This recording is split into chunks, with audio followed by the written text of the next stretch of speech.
Parce que peut-être on est une équipe faite pour l'Europe. C'est vrai qu'on pense beaucoup. Une équipe qui se base sur le talent, sur la qualité de passe, qui se base de temps en temps même sur porter la balle, parce qu'on a des joueurs très vite ballon au pied.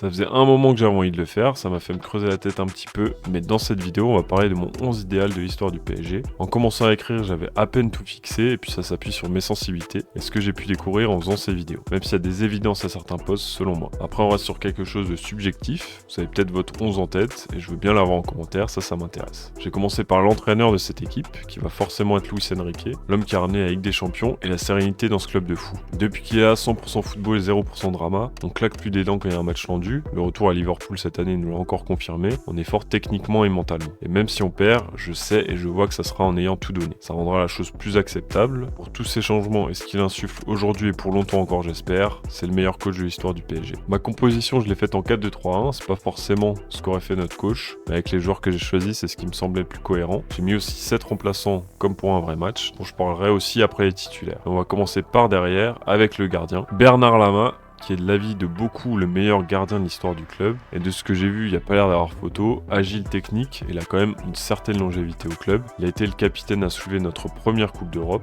Il a performé sur la durée, il est exigeant et il y a des arrêts qui font mal à la tête de savoir comment il a pu les faire. Je mets pas Didio parce qu'il a été plus irrégulier, même si son premier semestre 2025 est divin. Moi, c'est son arrêt sur la frappe de Degarde qui me marque encore. Donc dans les buts, c'est Lama. En latéral gauche, on va avoir un Maxwell. La classe pure et la technique à des postes où avant lui, on n'avait pas de tueur, même dans les années 90, et je vais pas parler de Sylvain Armand. Il s'est imposé, a été décisif dans les classicos, a mis des buts de fou, et puis j'ai une petite tendresse pour lui, parce qu'il joue à mon poste, donc forcément. Après, son remplaçant dans mon équipe va vite le détrôner, puisqu'on parle pas de Lucas Digne. En centrale gauche, je mets Mamadou Sakho, qui est mon joueur fétiche. Il m'a fait acheter un maillot de Crystal Palace, c'est pour vous dire. Plus jeune capitaine de l'histoire du club, meilleur espoir de Ligue 1 en 2011, surpuissant, dur sur le bonhomme, pas mauvais à la relance, même si c'est pas très esthétique, et vrai amoureux du PSG surtout. J'étais dégoûté qu'il s'en aille, mais ça lui a permis d'aller à la Coupe du Monde 2014. C'est d'ailleurs surtout grâce à lui qu'on y est allé finalement. Il aurait peut-être pu batailler avec Alex, mais c'est sûr que c'est l'achat du joueur suivant qui l'a fait partir. À jamais dans mon cœur, dans mon équipe et sur mes maillots,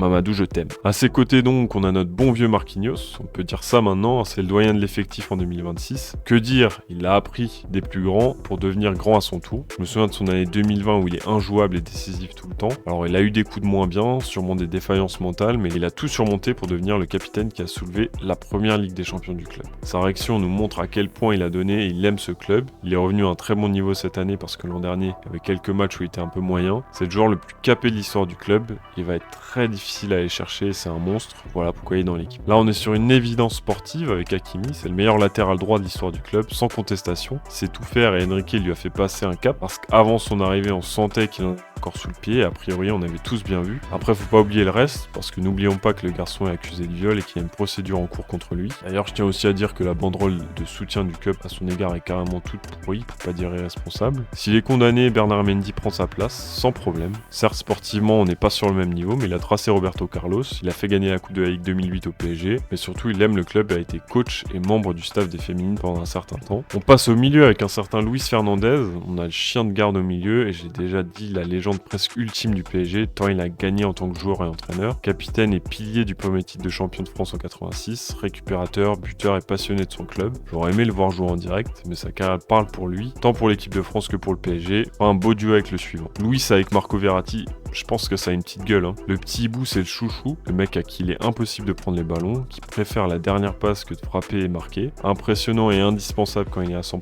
Malheureusement, il était souvent absent dans les échéances importantes parce qu'il n'était pas professionnel jusqu'au bout des orteils. Mais vu ce qu'il sait faire avec ses pieds, on peut lui pardonner. C'est pour ça qu'il est dans mon équipe. Devant le duo défensif, je mets Rai en 10, le grand monsieur qu'il est pour amener le jeu comme il sait le faire. Comme Lama, il a tout gagné avec Paris dans les années 90 et c'est l'un des grands artisans du fameux PSG Steaua de 1997. En plus de ça, il s'illustre par ses engagements et ses prises de position humanistes. Il te claque des têtes et il en a dans la tête. Il va être bien dans cette équipe, surtout avec ce qu'il a devant lui. Enfin, d'abord à sa gauche, gauche, je mets Di Maria qui pourra dynamiter le couloir avec des centres, frappes et lobes dont il a le secret. Fideo a eu besoin d'un coup de fouet pour se remettre au niveau avec l'arrivée de Draxler. Mais quelle machine quand même, toujours présent dans les grands moments. Son égalisation contre Naples, on y pense encore. Et ça, c'était en club comme en sélection. En plus, il a eu droit à un bel adieu en 2022, pour une fois qu'une sortie n'était pas ratée. C'est le meilleur passeur de l'histoire du PSG et il va régaler tout le monde. Probablement Edinson Cavani déjà que je mets à droite dans la composition. Poste qu'il a occupé quand Zlatan était au club et il s'y est plutôt bien débrouillé. Meilleur buteur de l'histoire du club avant de se faire dépasser par Mbappé. C'est un mec qui donne tout, qui fait des retours défensifs et ça a sûrement un peu desservi parce qu'il a quand même croqué pas mal. Mais c'est le genre de joueur que j'aime, qui se battent. Gvara me fait d'ailleurs un peu penser à lui. Et même si ça s'est fini un peu en eau de boudin avec le Final 8 auquel il n'a pas voulu aller, pour moi ça efface pas tout ce qu'il a donné à Paris. En numéro 9, moi je mets Pedro Miguel Paoletta, la star de l'équipe quand j'ai commencé à pouvoir regarder Paris. C'est lui que je voulais être. Il a tellement de buts incroyables, le lob sur Barthez, la volée contre Nantes, son enroulé encore contre l'OM, malgré la période un peu creuse, des titres en coupe et encore une fois l'amour du club et des supporters. Je pense qu'il fallait ça à tous les joueurs pour être dans l'équipe. D'ailleurs c'est à lui que je donne le brassard, j'ai écouté son interview par Pierre Clément sur Ici Paris de France, toujours aussi amoureux du PSG, donc j'en fais mon capitaine. On peut maintenant parler en vitesse de mes remplaçants. Pour un gardien si Lamas blesse, et là encore j'ai pas pris Gigio, mais Keylor Navas. Navas c'est vraiment la respiration quand tu sors de la période Trapaïrola, tu as enfin le grand gardien dont on avait besoin. Lui il a ramené la sérénité derrière et il est capable de faire gagner des matchs même quand t'as Florenzi ou Bakker en défense, c'est peut-être ça le plus fort. Blague à part, il a permis au club de passer un palier, c'est pour ça qu'il est au minimum dans mes remplaçants. J'ai aussi pris 2 défenseurs, on commence avec Thiago Silva, encore un capitaine emblématique qui en a vécu des choses avec le PSG. Anticipation, lecture du jeu, impact, il avait tout, mais il a manqué un petit quelque chose pour remporter le Graal, peut-être un peu défaillant mentalement par moment. Je parle de la remontada, mais quel monstre, si j'ai un blessé dans l'axe, au moins j'aurais pas peur. En latéral, j'ai mis un certain Nuno Mendes,